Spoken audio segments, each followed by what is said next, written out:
Hello everyone, today we are going to see how to use your mobile phone as a monitor or secondary display for your PC like this. The first step is to install a software called Space Desk on your computer. You can download the software from the link given in the description. Open the link and select your Windows version to download it and install it by going through the steps in Setup Wizard.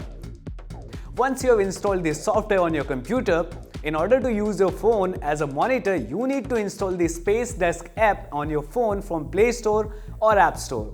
Once you install these, let's see how you can connect your mobile phone with your PC.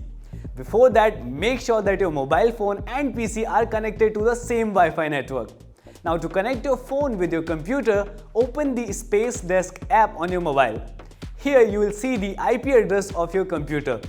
Just click on it and your phone will instantly connect to your PC and you will be able to use your mobile phone as a secondary screen for your PC.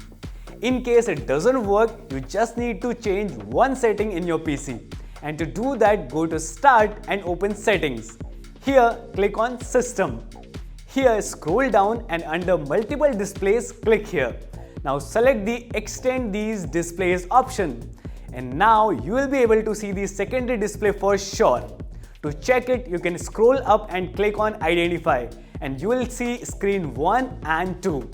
You can also drag and drop any window like this to see if the screens are working or not. Now you can open two different windows on these two screens and do different tasks. Subscribe and like the video if it helped you and share the video with your friend who is planning to buy a secondary display.